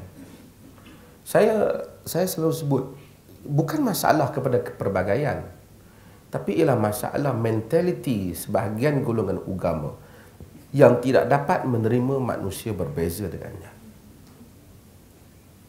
Itu masalah. Kita pergi ke Masjidil Haram, kalau kita salat, kita akan tengok ada orang tak tangan dada, ada orang tak kat sini, ada orang tak letak langsung. Macam apa Piramli baca tu kan. Kan bunyi ni, bunyi ada, tak bunyi langsung. Dalam mazhab Malik dia tak letak langsung. Takkan kita nak kata, walaupun tanya saya tidak setuju mendapat itu. Tetapi taklah kata sesat tu. Tak letak langsung. Tak. Itu sebahagian yang ada alasan-alasan dia. Pasal sesat tu, kita mati pun kena talk macam ni. Dia kata. Dia pergi hujang nak mati. Apa punya hujang? Macam tu lah juga. Orang tak kunut. Kau nak kunut lah. Pernah kita dengar di Malaysia, ada orang kunut, orang pergi kepok jari dia. Ada? Tak ada. Tapi dia duk marah orang yang tak kunut. Dia tak kunut urusan dia lah. Dia kata Wahabi tak kunut. Masjid India tak kunut. Wahabi kat pokok tu. Lepas tu mari pula ustaz mana tu? Grade B, grade C tu. Pihak abang kata, no, Imam Masjidil Haram sesat. Pasal Wahabi. Tang dia kata Syiah sesat tu padanlah kan. Imam Masjidil Haram pun dia kata sesat juga. Wahabi. Ramai orang duk semayang belakang orang sesat juta. Orang jenis ni pergi duk bercakap. kelompok ni, dan ada pula sebahagian pejabat agama, tapi benar dia orang cakap, mereka ini menimbulkan keruncingan. Manusia yang bertamadun ialah manusia yang dapat belajar bagaimana untuk hidup dalam kepelbagaian. Awak tak setuju, awak bagi pandangan awak lah. Oh, tak boleh, ini orang tua-tua lama buat. Itu bukan hujah. Orang tua-tua dulu makan garam. Orang muda lah tak makan garam. Ada makan butter, ada makan apa, ikut dia buat. Bukan saya kritik. Awak nak amal, awak amal. Oh, tak boleh, tak boleh. Kita nak standardize. Kenapa siapa awak nak standardize? Selagi dia tak kacau orang lain. Dunia internet buka, orang ada berbagai-bagai pandangan. Orang kata kena mesti Syafi'i. Saya tak apa mazhab Syafi'i. Tapi hatta dalam pengamalan pun bukan Syafi'i. Saya selalu buat contoh yang simple. Jual beli, kita bukan Syafi'i kan ni. Bank kan. Untuk beli kan. Dalam mazhab Syafi'i kena sebut aku jual, aku beli. Imam kena sebut. Walaupun mutakhirah di kalangan Syafi'i kata dia mereka follow juga Hanafi, maka kita tak sebut pun tak apa apabila ada satu transaksi yang ya pun kita keluar daripada kerangka tu. Zakat fitrah bagi duit itu juga tidak Syafi'i. Kan? Kita pergi beli tu di mesin air tu. Kita tak beli mesin. Ha? Saya selalu kuliah saya kata, saya duduk di BM. Di BM ada satu Cina non-Muslim, tapi dia mazhab Syafi'i. Dia kedai pinggan mangkuk. Setiap kali kita pergi beli dia kata, aku jual ya barang. Lagi kita tak kata aku beli, lu kena cakap mah. Kata hang memang pegang mazhab kuat.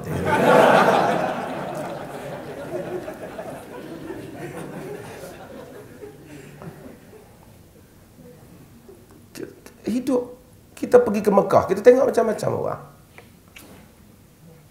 Saya menerima keluasan ini. Sebahagian wanita pakai semua lengkap dengan pakai stokin. Okey, bagus. Kaki sebahagian daripada aurat menurut jumhur ulama.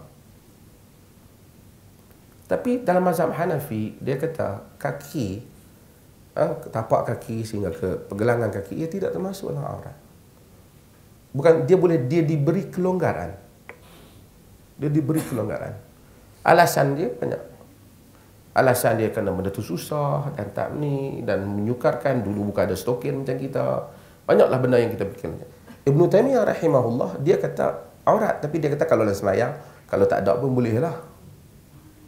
Kalau tak ada untuk boleh. Jadi dia juga beri kelonggaran dalam fiqh. Jadi kalau kita tengok kita pakai stokin, ada satu orang tak pakai stokin, kita tak payah balah bab tu. Teruk dia tak stokin tak pakai. Tak apalah, benda khilaf. Benda khilaf. Cuma kalau kita nak kata pakai, kita nyatakan dalil kita. Ada orang tak mau buat kunuri orang mati. Dia tak buat. Ada orang nak buat. Ada hadis Nabi. Nabi sebut kunna nara al-ijtima' 'inda ahli al-mayt wa sana'atu at-ta'am min an-niyah. Kami menganggap berhimpun di rumah si mati dan menyediakan makan termasuk dalam meratapi kematian. Hadis riwayat Imam Ahmad, Ibn Majah di Sahih. An-Nawawi sebut dalam Al-Majmu'. Kitab-kitab Syafi'i sebut. Hatta kitab Syedok Bertani pun sebut. Adapun daripada apa yang diadatkan oleh kebanyakan manusia daripada mengadakan makanan sebelum ataupun selepas ditanam ia akan mayat, ialah perbuatan bid'ah yang dibenci oleh agama. Disebut ni mereka. Kita tak mau buat. Ada orang nak buat. Dia marah kat orang tak mau buat. Kita benda ni ada hadis. Oh tak boleh, tak boleh. Orang Melayu buat. Hang nak buat sangat, hang buat hang lah. Oh tak boleh, Pak hang kena buat. Aku nak pergi makan. Oh, makan. Kedai makan banyak, hampir aku belanja, ambil makan kedai no. Kata, ni hadis Nabi kita tak mau buat. So, ada orang dia tak boleh nak hidup dalam kepelbagaian ni. Setakat amalan orang. Dan bila dia tak boleh hidup, dia nak attack orang. Dia nak judge orang. Kita boleh judge lah kalau benda yang membabitkan serius, yang rosak akidah. Pergi kata Quran silap ke, pergi kata para sahabat kafir ke macam Syiah, tu berat lah. Ini dia kata benda tu, Quran tu, sunnah tu. Interpretation dia kadang-kadang berbeza. Dan interpretation dia itu pun dalam perkara-perkara yang bukan usul, bukan asal agama. Melainkan dia buat keluar fatwa yang bahaya. Dia kata kalau siapa kita tengok siapa baca kunut, kita pergi luku kepala dia. Tu bahayalah. Kerana dia ada kesan, dia bahaya. Ada patwa tak ada kesan. Dia suruh orang lain bertindak, tu tak boleh lah. Ataupun kita siapa tengok orang protes harga barang, kita pergi bunuh dia. Kalut lah kalau macam tu. Yang tu ada kesan lah. Yang tu kita kena ulas sikit lah. Kita tak boleh bunuh, tak boleh lah. Benda bukan senang nak bunuh orang. Kan? Jadi benda tu kita ulas lah. Kita kena belajar kepelbagaian. Bukan salah. Siapa nak jadi pun boleh. Negara boleh dipimpin. Tapi orang yang pemimpin yang nak memimpin agama sebagai sebuah negara, tak boleh orang yang sempit akalnya, yang akan menjurus kepada perbalahan ini. Tapi orang yang hendaklah luas persepsinya, melihat keluasan madrasah, school of thoughts dalam Islam ini yang begitu luas, yang mana kita mengizinkan keperbezaan ini, tetapi kita akan memilih yang rajah, yang kukuh, yang kita yakin. Adapun orang yang tak mau memilih, itu soalnya. Itu soalnya. Manusia tak boleh dihukum di atas benda-benda berbeza. Pasal apa? Aku tak mau cakap dengan dia. Aku pergi semayang belakang dia. Dia baca Fatihah, bismillah pelan. Yang tu jadi hujah. Dia pergi singgah kat perlih, tu imam perlih. Allahu Akbar. Alhamdulillahirrabbilalamin. Sesat perlih. Masjidil Haram macam tu tak? Masjidil Haram tak macam tu. Kadang-kadang orang baca satu hadiah amalan, dia tak biasa. Saya sebut, tuan-tuan, ulama-ulama hadis dulu, dia sebut darjat manusia. Darjat ahli hadis. Ahli hadis yang sampai kepada satu level, semua hadis, sahih tak sahih, dia dah lalui. Maksudnya dia dah semak. Hampir semualah. Dia pergelar Hafiz. Kita Malaysia ni Hafiz Quran. Dia Al-Hafiz betul, Al-Hafiz Ibn Kathir, Al-Hafiz Ibn Hajar Al-Asqalani, Al-Hafiz Ibn Taimiyah, Al-Hafiz ni dia pun ni merujuk kepada penguasaan hadis. Kalau kita bawa satu hadis, kalau dalam mana-mana Al-Hafiz Zainuddin Al-Iraqi, kalau satu hadis tu dia apa kata, aku tak tahu hadis ni. Ulama hadis kata kita dibimbangi hadis ni palsu. Sebab dia pun tak tahu, dia pun ni hebat. Duk buat kerja tu je. Hafiz ni dah tak ada zaman lah. Tapi kok kampung-kampung, kok terkawasan kita ramai. Ngaji tak tahu mana. Dia habaq apa? Aku tak pernah dengar pun macam tu. Cik, dia kata, dia standard dah. Dia bagi standard tu kat diri dia. Dia ingat apa yang dia tak dengar-dengar, tak betul. Mengaji banyak mana? Kalau hampir Jordan balik pun belum tentu semua pernah dengar. Hafiz pun lagi. Ada PhD pun belum tentu dengar. Tapi kalau siapa yang mengemukakan dalil, maka hujah berada di pihak dia. Tak boleh. Dalil apa saya tak pernah dengar. Walaupun dia ustaz, kita tak boleh pakai. Ustaz kena kemukakan dalil.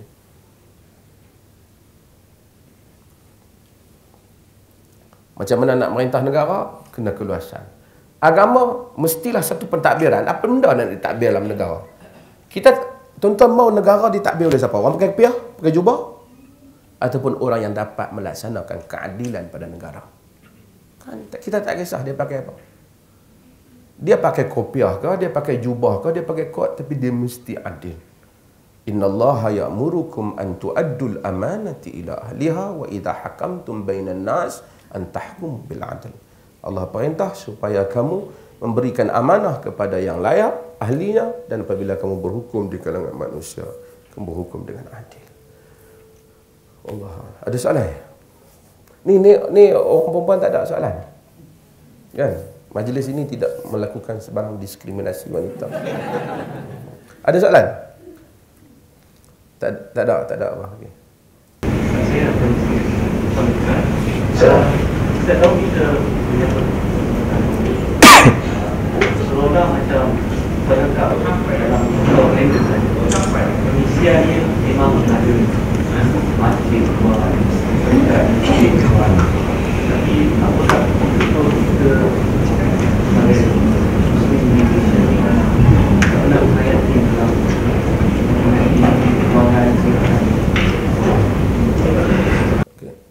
kita Muhammad sallallahu alaihi wasallam, ada dua elemen orang ikut dia. Orang ikut Nabi, kita kena ada dua benda kita hubungan kait kita dengan Nabi. Pertama, saya sebut, dia panggil al-hubb, sayang. Dan kedua, kena al-ittiba', ikut. Kalau kita sayang kat Nabi, ni semua majlis-majlis ni Nabi tak buat pun, kita nak buat kan. Jadi kalau kita tak buat maulud, adakah kurang pahala? Tak ada. Adakah bersalah segi agama? Tak.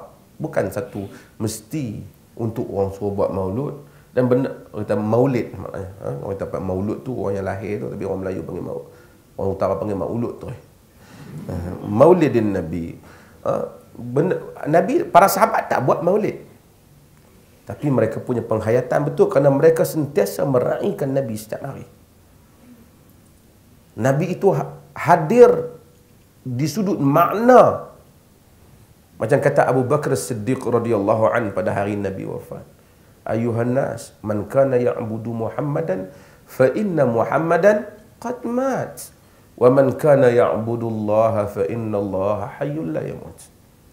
Wahai manusia, siapa yang sembah Muhammad, Muhammad telah mati. Siapa yang menyembah Allah, Allah itu maha hidup dan ianya tidak mati.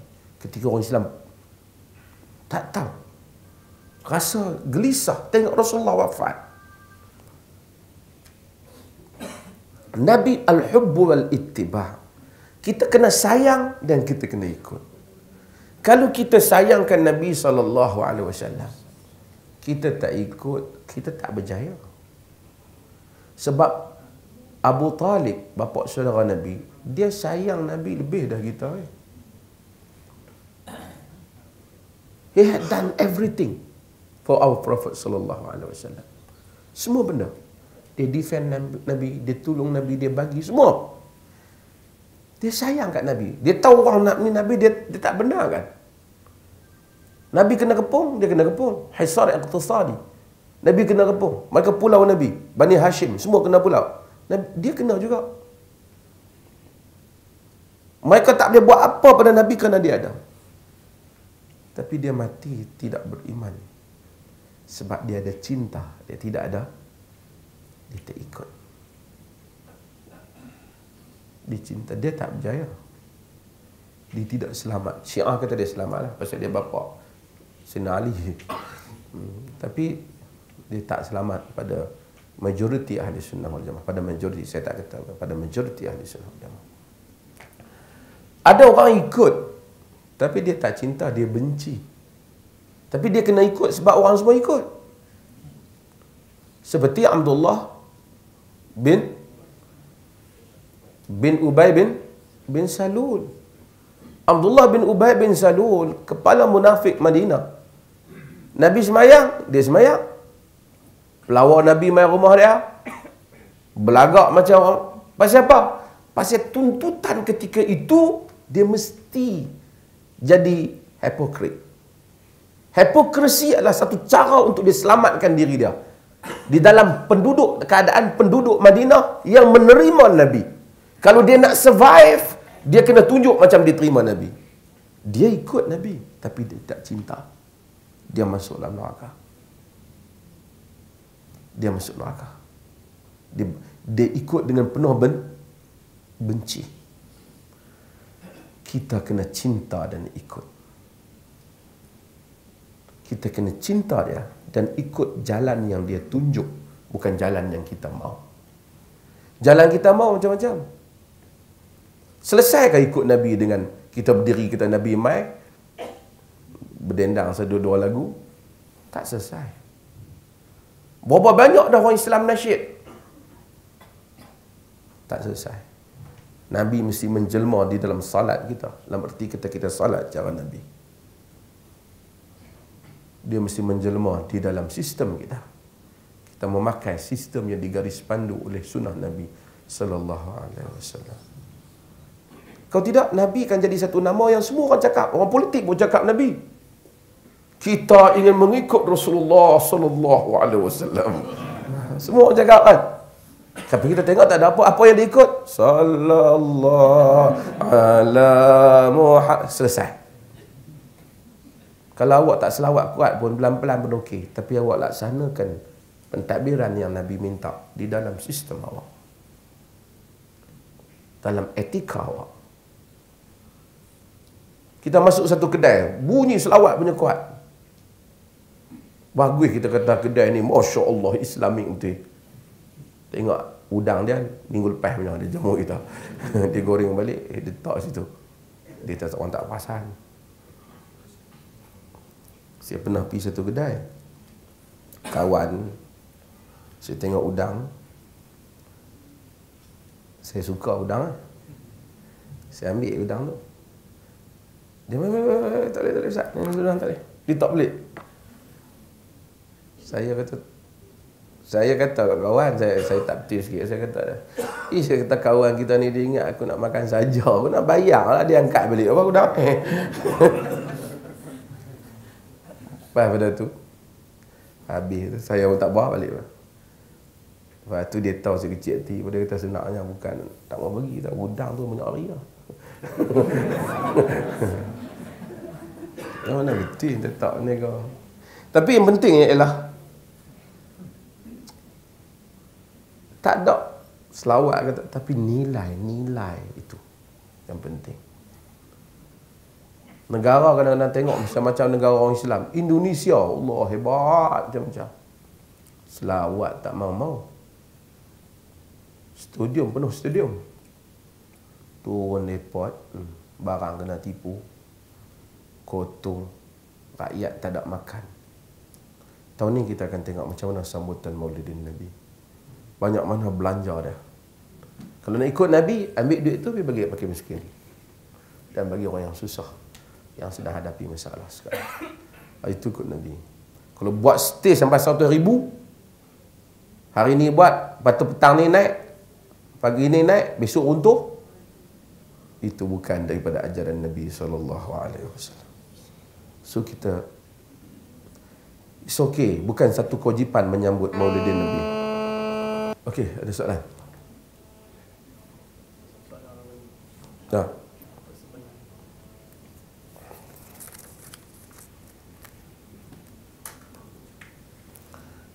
Ini soalan tak dibenarkan.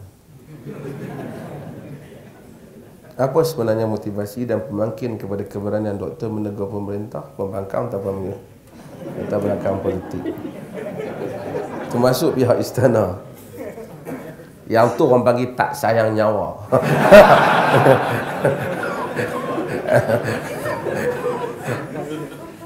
Ada soalan lain?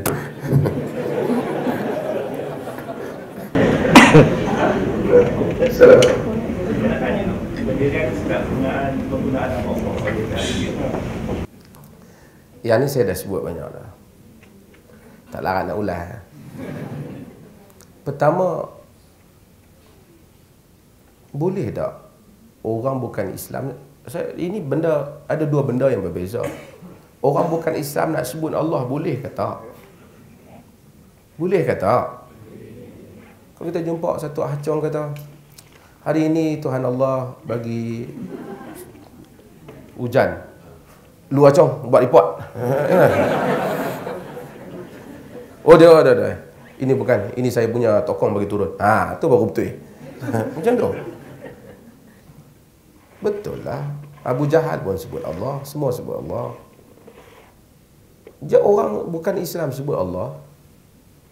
Betul lah, katanya dia terpaksa ikut bahasa kita. Macam mana kalau dia kalau orang Islam di India tiba-tiba disuruh orang Islam pergi panggil Tuhan dengan nama panggilan orang India, panggilan agama Hindu. Siapa yang kalah? Orang Islam ke orang Hindu? Orang Islam kalah. Kalau saya kalau tanya, bila orang Kristian terpaksa panggil Tuhan Allah, dia kalah. Dia kalah. Dia kena mengaku Tuhan Allah. Alhamdulillahi Rabbil alamin ke Rabbil muslimin ke? Alamin tu worlds. Semua Muslim dan non-Muslim. Okey. Sebab tu pada zaman Nabi, dialog, banyaklah baca tulisan dengan Kristian, semua Kristian sebut Allah. Salah mereka bukan panggil Allah. Bukan salah kerana mereka panggil Allah, salah kerana mereka mensyirikkan Allah. Yang salah tu bukan panggil Allah, yang salah kerana syirikkan Allah. Syirik tu yang salah, bukan panggil Allah tu yang salah. Okey. Maka kita tengok Bible Arab, orang Arab memang kalau tuan-tuan pergi ke Jordan, memang Kristian dia apa? Sebut Allah. Masya Allah. Allah Al-Aliyul Qadir. Daud, Ibrahim, itu nama mereka. So, it's non-issue untuk Kristian sebut Allah dalam konteks orang Arab. Bukan Arab, semua dunia ni. Okey. Tuan-tuan kalau tengok ada satu mazhab Kristian, Jehovah's Witnesses. Dia panggil Tuhan Allah juga. Yahweh. Dia kata Tuhan ada nama, dia tak panggil God. Itu pegangan mereka. Mereka minoriti tapi mereka berpusat saya ingat di New York dan dia berkembang di UK ada, dan mereka memang tak panggil God, mereka memang panggil Tuhan berdasarkan nama-nama Tuhan. Okey. Kalau kita jumpa dalam agama Sikh, memang dia panggil Allah. Memang dia panggil Allah. Buku dia sebut nama, kitab dia sebut Allah. Kitab dia sebut Allah. Jadi kalau orang bukan Islam jumpa kita, dia sebut Allah, kita tak patut marah. Pada asasnya kita tak patut marah lah. Kita tengok kalau dia kata, dia main melawat kita, moga Tuhan Allah bagi awak sembuh. Jangan duk cakap macam tu. Kita tak ada masalah. Ini dalam konteks dia menggunakan nama Allah dalam kehidupan. Cuma sekarang ni orang timbul. Macam mana di Malaysia? Kerana di Malaysia ni pun ada dua aliran. Sebab di Malaysia Timur boleh. Kalau benda tu tak boleh, dia mesti tak boleh pada semua keadaan. Tak boleh lah di Sabah Sarawak boleh, di sini hukumnya tak boleh. Dia mesti standard. Okey. Jadi sana kata tak boleh, boleh, di sini kata di sini kata tak boleh, sana kata boleh. Saya tak pertikaikan undang-undang tu.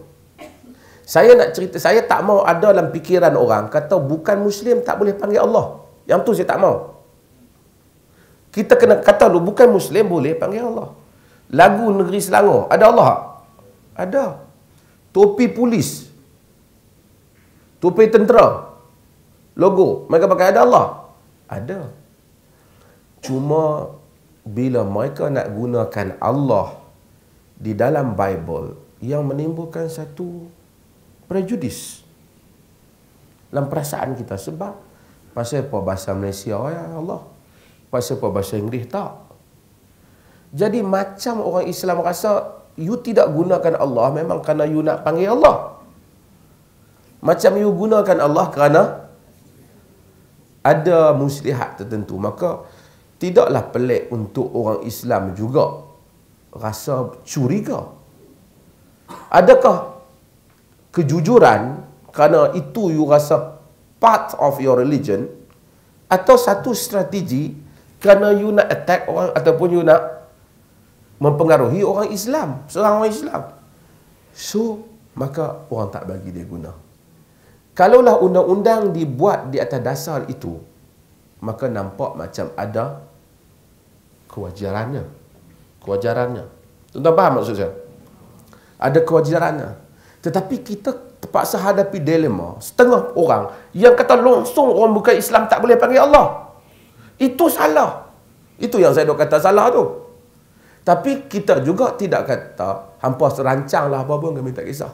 Kita tak kata. So kalau undang-undang sekatan dibuat, macam saya kata, kita ada kereta. Kereta kita 240, 200 berapa meter kereta kita? Tak apa. Macam mana nak apa di? Meter dia tak hari tengok. Dia hadkan kepada kita 110. Kita kata aku yang beli, cukai aku bayar, dah lah bayar double pula kat Malaysia. Tapi itu undang-undang, peraturan. Kita accept lah benda tu. Sebab peraturan itu nak mengelakkan bahaya. Nak mengelakkan bahaya. Walaupun asalnya mereka boleh sebut Allah, tapi bila ditulis, bila benda tu dibuat dalam konteks yang macam tu, dia memperlihatkan macam ada satu hidden agenda. Maka orang Islam minta mereka tak buat. Saya rasa mereka kena consider jugalah. Mereka kena berikan penjelasan dulu.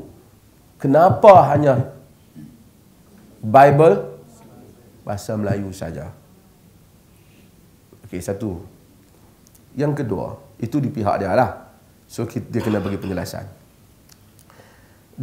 Yang kedua ialah, kita orang Melayu ni defensif sangat. Tengok Bible bahasa Melayu, anak kita baca, terus jadi Kristian. Duk pergi ngaji Quran siang malam, pagi petang, tak kuat iman pun. Tengok Bible sekali jadi Kristian. Kalau kita orang Kristian, kalau orang tu orang Kristian, dia apa akan rasa Kristian ni best, very powerful lah Bible ni. Sekali orang Melayu baca, jadi Kristian. Petang buka Quran, masjid, pergi masjid, buka TV dah Quran. Islam duk teratur. Tengok Bible bahasa Melayu, jadi Kristian. Tengok bahasa Inggeris, tak jadi apa.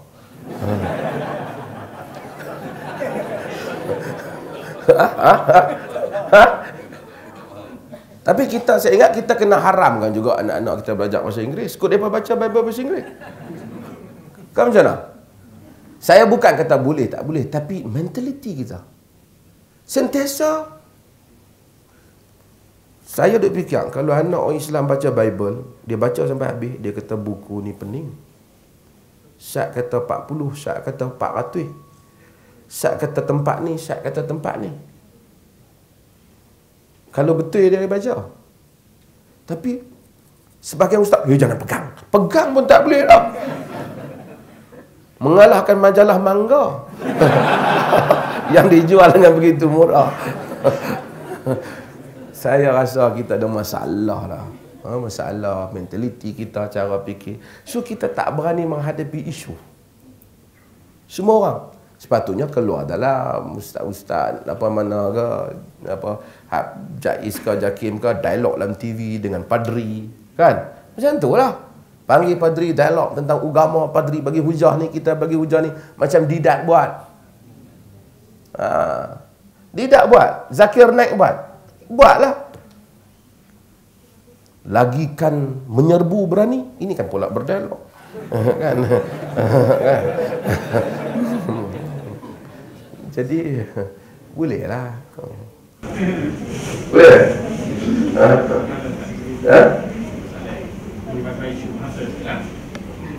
Bahasa Arab yang ada dengan bahasa Arab ni, kalau pandangan kalau sekolah dulu pun yang terkait kita adalah dalam jurusan. So, ada kawan-kawan kami ni masa itu buruk.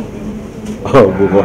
Saya tak boleh kalau dah cakap gitu, tapi bila tak faham kita ni macam mudah nak marah kan. So, ada orang lain, tahu isu makna betul-betul buruk. Tapi okey, buruk. Tonton di sini ada yang jadi buruk. Cakap betul-betul. Tak terlibat tak? Tak. Tonton duit banyak. Saya ingat seorang amak 2 hari lepas ada pelajar sekolah jadi buruh. Saya ingat. Dia buat demo kat mana. Perkataan buruh. Saya kata bara ni yabri, ni melampau. Quran kata, wa in ta'ifatani minal mu'minina qatatalu fa aslihu bainahuma fa in baghat ihdahuma 'ala al-ukhra faqatilu allati tabghi hatta tafi'a ila amrillah. Apabila dua puak di kalangan dua golongan, dua puak taifah, dua puak di kalangan orang Islam, minal mu'min, di kalangan orang yang beriman, iqtatalu, berperang, fa aslihu bainahuma, damaikan mereka. Fa in baghat ihdahuma, jika buruh salah satu orang, maka itu baghat dah. Jika melampau salah satu puak ke atas bahagian yang lain, faqatilul lati tabghi, perangilah puak yang melampau. Jadi buruh daripada timbul perkataan buruh. Buruh ialah golongan yang keluar menentang pemerintah yang sah. Ya. Pemerintah tu sah. Dia keluar menentang. Dia menentang, kalau dia keluar menentang saja, dia dah nak jadi buruh dah. Tapi disyaratkan pemerintah dalam nak berinteraksi dengan buruh yang boleh dihukum ni berapa benda. Dia kena jadi buruh, disebut banyak semua kitab fiqh dalam bahagian mazhab, dia mesti zu syaukah, mesti seseorang yang kumpulan yang memiliki senjata, yang ni boleh menggempur pemerintah. Kalau setakat bawa ayat mineral, minum, curi-curi, dia tak buruh lagi. Dia panggil membazir mineral. Jadi dia bukan buruh. Dia mesti jadi kemudian dia mesti zu syaukah, ada kekuatan dia. Bila dia ada kekuatan, boleh berperang, pemerintah kena pergi hadapi dia secara peperangan. Pemerintah, kalau di dalam Al-Ahkam As-Sultaniyah ialah Al-Mawardi sebut 8 ciri yang membezakan buruh dengan musyrikin di dalam peperangan. Okey. Buruh, dia tak boleh pemerintah bila hadapi dengan buruh ni rakyat. Ada beberapa step dia kena buat. Pertama, dia kena tengok ada senjata. Kalau tak ada senjata, pemerintah tak boleh bawa senjata. Kalaulah ada senjata lebih-lebih kurang, kitab fiqh kata tak boleh guna menjaniq. Menjaniq ni yang meriam, sekarang meriam lah, yang bedil. Dulu bubuh batu kan, lalu dia bedil dengan batu. Menjaniq dia panggil. Ya, kitab fiqh kata tak boleh guna. Yang tu bunuh ramai. Dia guna senjata yang sempadan dengan mereka lah. Pasal mereka rakyat, mereka bukan musuh negara. Mereka bukan musuh kufar. Okey. Kalau buruh ni, tangannya berhujah, kerajaan kena hantar wakil pergi berhujah. Buruh kata kami punya tuntutan, kerajaan kena hantar. Kitab fiqh kata kalau hujah buruh kuat, jelas, kerajaan kena tunaikan hujah buruh.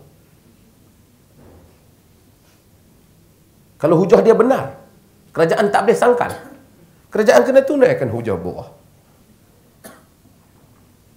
Kalaulah dia main dengan bersenjata, kerajaan hanya lawan dia bersenjata. Orang tanya Sayyidina Ali, pasal yang lawan Sayyidina Ali apa? Aisyah. Siapa lagi lawan? Muawiyah.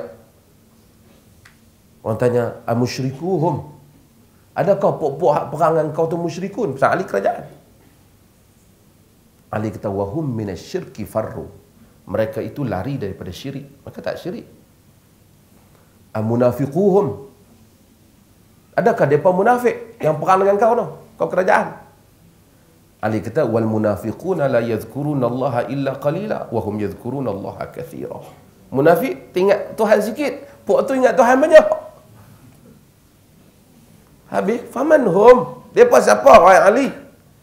Ikhwanuna baghaw alaina, kawan-kawan kita juga yang buruh kepada kita. Itu baghaw, melampau kepada kita.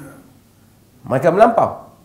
Jadi kata Ali, uqtuluhum muqbilin watrukuhum mudbirin.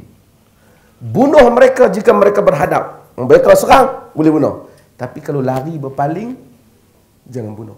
Tapi dia lari balik rumah, dia tak mau lah tu. Tu yang ada senjata. Kata dalam Al-Ahkam As-Sultaniyah Al-Mawardi, jika ditangkap, tak boleh bunuh dah. Jadi saya tak setuju dengan fatwa kata tangkap dan bunuh. Saya tak tahu, mazhab tu tak ada, saya cek. Tangkap dan bunuh kerana mereka buruh, tak boleh. Tak ada dalam penilaian yang waras dalam hal itu. Tak apalah, mungkin tersilapkan wartawan, saya tak tahulah, tapi ayat tu tak betul. Ayat tu tak betul. So buruh mesti, kalau buruh tak ada senjata, berkumpul saja setakat malam tu, lepas tu pukul 12 balik, buruh apa? Buruh kalau macam tu, orang main berkumpul kan, boleh gelak pula tu. Buruh tak bayar cukai, ni dia bayar cukai. Main pakai topi keledar, rotek kereta bayar, tol dia bayar. Buruh langsung, buruh ni tak taat dah kat pemerintah. Dia taat dalam semua benda, dia pergi berkumpul tang tu je. Tak boleh jadi buruh. Konteks pun berbeza. Bila dunia moden, konteks juga moden. So, kena baca teks and konteks. Allah Ta'ala. Tujuh ni sampai ke buruh. Tuan-tuan, sudah Ustaz? Lama lah. Bukan senang ceramah lama ni. Terima kasih banyak. Saya minta maaf kalau tersalah, terkasar bahasa, tuan-tuan. Mudah-mudahan Allah Ta'ala rahmati. Kalau tersalah faham, minta maaf banyak-banyak. InsyaAllah kita jumpa lagi insyaAllah. Sekian. Wassalamualaikum warahmatullahi wabarakatuh.